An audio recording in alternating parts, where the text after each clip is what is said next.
Vande Mataram. I welcome you back to my channel, Courtroom Battles. Friends, my name is Dr. Tushar Mandlekar and I am a practicing advocate in Bombay High Court since last 13 years. I did my LLM and PhD from Nagpur University and I was a faculty at Nagpur University in LLM department 10 years ago. This channel is specifically created for the purpose of discussion on law, case laws, judgments and various other factors related to the law.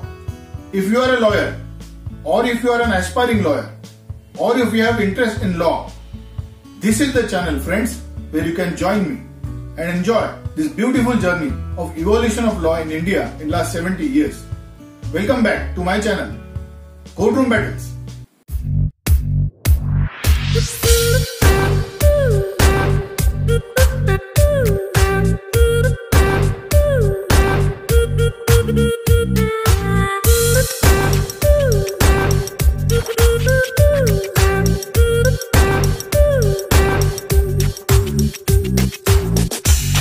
Vande Mataram. I welcome you back to my channel, Courtroom Battles.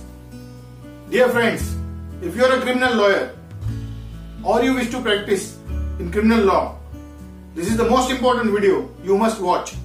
When a client comes to you, when the FIR is registered against him, then what are the steps you are required to take to discharge your client without completing a criminal trial? So today we are going to see the mode and manner by which the accused can be discharged even before completing the trial.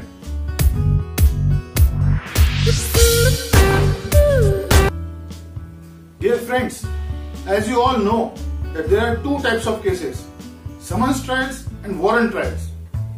So discharge can be obtained under section 227 and 239 of the CRPC, where the charge is yet to be framed against the accused. So if you are a smart lawyer, you are requested to file a discharge application before the magistrate under these two sections. The duty of the magistrate is to see the contents of the FIR and the evidence, if any, produced by the prosecution and consider the entire documentary evidence and decide the discharge application. Section 239 of the CRPC states that the accused shall be discharged if upon considering the police report and the documents sent with it under section 173 and making such examination of the accused, if the magistrate thinks necessary and after giving the prosecution and accused an opportunity of hearing, the magistrate considers the charge against the accused to be groundless, he shall discharge the accused and record his reasons to do so. At the stage of framing of the charge by magistrate, probative value of the material on the record cannot be gone into. The materials brought on the record by the prosecution have to be accepted as true at that stage. The crystallized judicial view is that the court cannot conduct a deep proving inquiry into the evidence at this very stage. So it's an advantageous situation for the accused when the discharge application is filed. The bigger question in such situation would be whether the material produced by the accused can be looked into by the magistrate. In Satish Mehra vs. Delhi Administration and another reported in 1996-9 SCC page 766, the Honorable Apex Court observed that under section 239 of the code, which deals with the trial of the warrant cases on police report, the magistrate has to afford the prosecution and the accused an opportunity of being heard besides considering the police report and the documents therein. It is a matter of exercise of the judicial mind. There is nothing in the code which shrinks the scope of the such audience to oral arguments. If the accused succeeds in producing any reliable material at that stage, which might fatally affect even the very sustainability of the case, it is unjust to suggest that no such material shall be looked into by the court at that stage. Here the ground may be any valid ground, including insufficiency of evidence to prove charge. So, material produced by the accused will have to be seen by the magistrate under section 239. When accused shall be discharged in the sessions trial, section 227 of the CRPC provides that if upon considering the entire record of the case and the documents submitted therewith, and after hearing the submissions of the accused, and the prosecution in this behalf, the judge considers that there is no sufficient ground for proceeding against the accused, he shall discharge the accused and record his reasons for doing so. Discharge can be ordered only after considering the averment in charge sheet and the relevant case law. Now, if you are a criminal lawyer, dear friends, you are requested to know on what ground the discharge can be done.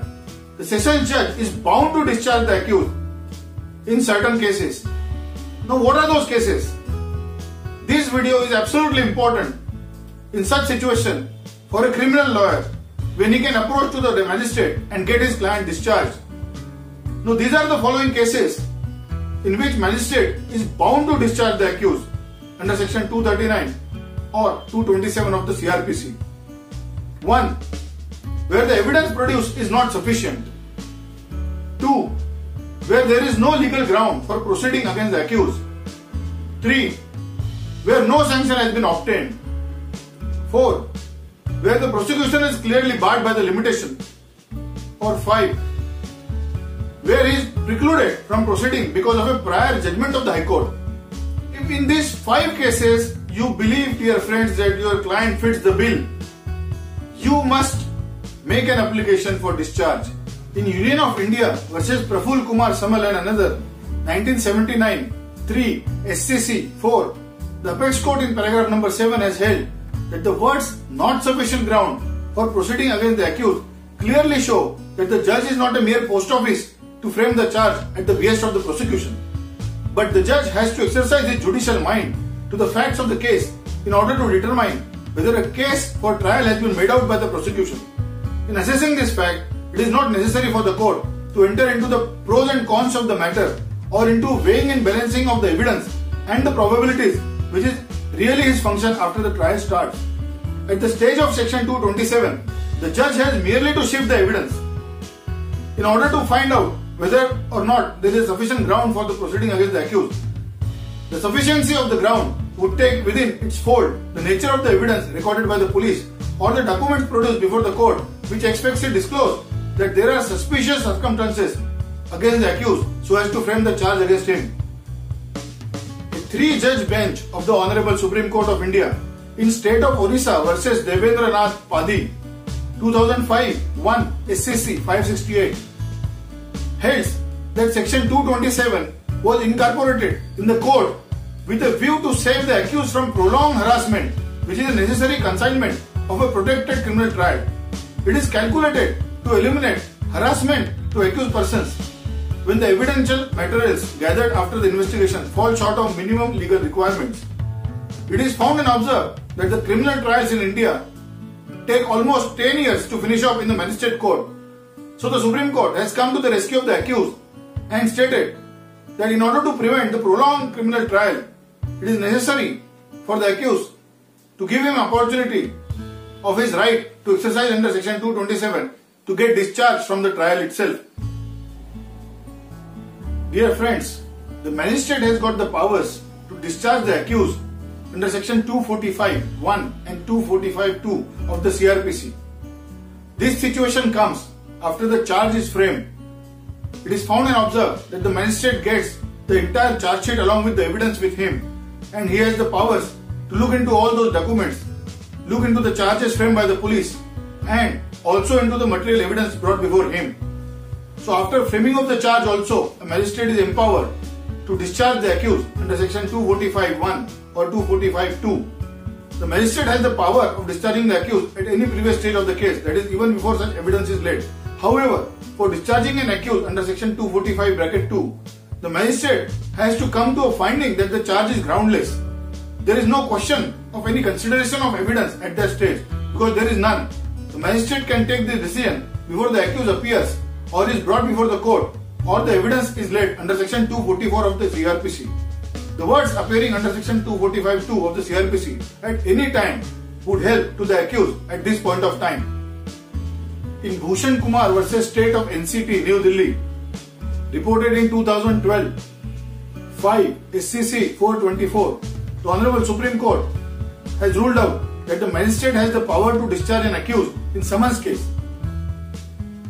It was followed in cantina of decisions, including Urshila Kerkar versus MakeMyTrip.com 2013 SCC Online Delhi 4563 with the following observations. The court held that it is no doubt true that the apex court in Adalat Prasad versus Ruplal Jindal 2004 Volume 7 SCC page 338 has ruled out that there cannot be recalling of summoning order, but seen in the backdrop of the decisions of the apex court in Bhushan Kumar and Krishna Kumar, aforesaid decision cannot be misconstrued to mean that once the summoning order has been issued, then trial must follow. If it was to be so, then what is the purpose of hearing accused at the stage of framing notice under section 251 of the CRPC? In the considered opinion of this court, apex court decision in Adalat Prasad cannot possibly be misread to mean that proceedings in a summons complaint case cannot be dropped against the accused at the stage of framing of notice under section 251 of the CRPC, even if a prima facie case is not made out. Dear friends, a recent order of the Supreme Court in Amit Sibal versus Arvind Kejriwal 2016 SCC Online SC 1516 suggests that the trial court has no power to drop the proceedings or discharge in a summons trial. So, praising reliance on Subramaniam Seturaman and Amit Sibal case, the bare provisions of the CRPC constrain us to conclude that there is no such provision in CRPC that permits a discharge or dropping of the proceedings in a summons case. Dear friends, in criminal justice system in India, this is a bottom line principle that every accused is said to be innocent unless it is proven guilty. Another is, let the 100 guilty be acquitted, but one innocent should not be convicted. This maxim is based on Blackstone's foundation that it is better that 10 guilty persons escape than the one innocent suffer. It was expressed by the English jurist William Blackstone in his seminal work. This statement is the guiding principle behind rules of procedure and evidence guiding our courts.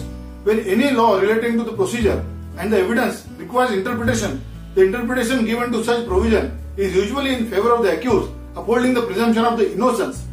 The reason for this is to ensure that the police and the prosecution do their job right and to ensure that an overzealous prosecution does not result in an innocent man being suffered and convicted of a crime which he did not have committed. Otherwise, people did not have faith and respect in the judicial system. So the criminal justice system, dear friends, is heavily in the side of the accused. It is difficult for the prosecution to prove that the accused is guilty. But as we all know, till the judgment is delivered, the accused is said to be innocent person. We all know that criminal trials are very serious and a person may lose his liberty and the life when he lands up in a jail. So as a criminal trial lawyer, you have to learn all these principles and adopt these methods in order to secure justice for your accused. Dear friends, discharge is a very important weapon you can use in a criminal trial. Even before the trial could be completed, the discharge weapon has to be utilized. Section 239 and Section 227, read with Section 245 of the CRPC, therefore, are most important sections where every criminal lawyer has to concentrate upon. If you like this video, please subscribe my channel. Also, don't forget to share this video to your friends. Thank you so much. Jai Hind, Jai Bharat.